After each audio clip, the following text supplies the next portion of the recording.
ମାର ରୋଟି ଗୋଲ ଗୋଲ। ଏକଦା ଗୋଟିଏ ପରିବାରରେ ବାଲୁ ଓ ନୀଲୁ ନାମରେ ଦୁଇ ଭାଇ ଭଉଣୀ ରହୁଥିଲେ। ତାଙ୍କ ବାପା ଟେଲିଭିଜନରେ ଖବର ଦେଖୁଥିବା ସମୟରେ ଦୁଇ ପିଲା ସାଙ୍ଗରେ ପାଠ ବି ପଢ଼ୁଥିଲେ। ହଠାତ୍ ସେମାନଙ୍କ ମା' କୋଠରୀ ଭିତରକୁ ପ୍ରବେଶ କଲେ। ତାଙ୍କ ମା' କହିଲେ, ଆରେ ପିଲାମାନେ, ଚାଲ ଆମେ ଗାଡ଼ି ଉପରେ ଗୋଲ ଗୋଲ ରୁଟି ତିଆରି କରିବା। ପିଲାମାନେ କହିଲେ, ଏଇଟା ତ ବହୁତ ଭଲ ହବ ମା'। ବାପା, ତମେ କ'ଣ କହୁଛ? ତାଙ୍କ ବାପା କହିଲେ, ତୁମେ ମୋ ତରଫରୁ ବି ଗୋଟେ ବଡ଼ ହ ପାଇବ। ଚାଲ କାମରେ ଲାଗିବା। ପୁରା ପରିବାର କାମରେ ଲାଗିଗଲେ। ସେମାନେ ଗାଡ଼ି ଉପରେ ସବୁଠୁ ଭଲ ରୁଟି ତିଆରି କରିବେ ବୋଲି ଭାବିଲେ। ଠିକ୍ ସେତିକିବେଳେ ବେଲୁର ଜଣେ ସାଙ୍ଗ ଖାଦ୍ୟ ଗାଡ଼ି ପାଖକୁ ଆସିଲା ଓ ପଚାରିଲା, ବାଃ, କି ସୁନ୍ଦର ଗାଡ଼ି! କିନ୍ତୁ ତୁମେ କେମିତି ରୁଟି ତିଆରି କରିବ? ବାଲୁ କହିଲା, ହଁ, ସେ ସବୁ ସ୍ୱତନ୍ତ୍ର ପ୍ରକାରର ରୁଟି, ଯାହାକୁ ଆମ ମା' ଆମକୁ ଶିଖେଇଛନ୍ତି। ବେଲୁର ସାଙ୍ଗ ତାଙ୍କୁ ପୁଣି ଥରେ ପଚାରିଲା, ସ୍ୱତନ୍ତ୍ର ରୁଟି? ଆରେ ବା, ତମେ କେମିତି ତିଆରି କରୁଛ? ବାଲୁ ଓ ନୀଲୁ ଏକା ସଙ୍ଗେ କହିବାକୁ ଆରମ୍ଭ କଲେ, ମା' ଯେମିତି ରୁଟି ତିଆରି କରିବାକୁ ଆମକୁ କହିଛନ୍ତି, ଆମେ ସେମିତି ରୁଟି ତିଆରି କରୁ। ଏକଥା କହି ସେମାନେ ତିଆରି କରିବା ଆରମ୍ଭ କଲେ। ନୀଲୁ, ପ୍ରଥମେ ଗୋଟେ କପ୍ ଗହମ ଅଟା ଗୋଟେ ପାତ୍ରରେ ନିଅ। ତାପରେ ଟିକେ ଲୁଣ ନେଇ ମିଶାଅ। ଆଉ ଗୋଟେ ଚାମଚ ଘିଅ ବି ଦବ।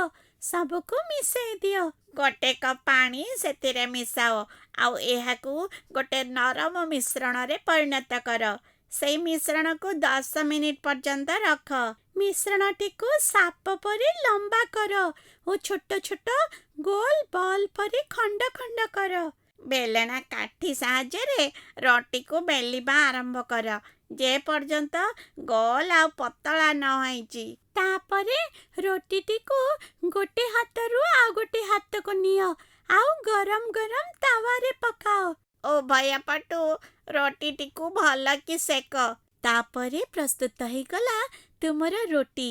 ଆଚ୍ଛା ଓମ୍, ତୁମେ ରୁଟିଟିକୁ ଚାଖିକି କୁହ, ଏଇଟା କେମିତି ଲାଗୁଛି? ବାଲୁର ସାଙ୍ଗ କହିଲା, ଏଇଟା ବହୁତ ଭଲ ଲାଗୁଛି।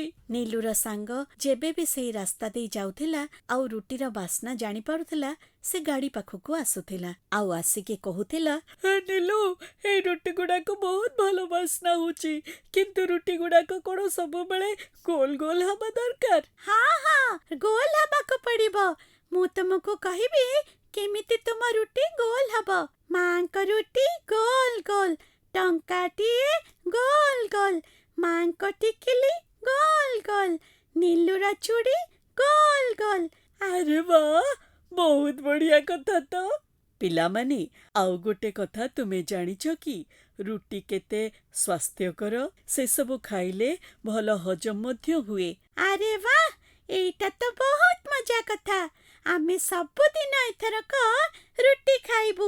ଧୀରେ ଧୀରେ ସ୍ୱାଦିଷ୍ଟ ରୁଟିର କଥା ସାରା ସହରରେ ବ୍ୟାପିଗଲା ଓ ଲୋକମାନେ ଗାଡ଼ିରେ ହେଉଥିବା ଗୋଲ ଗୋଲ ରୁଟି ଚାଖିବା ପାଇଁ ଅନେକ ସ୍ଥାନରୁ ଆସିଲେ।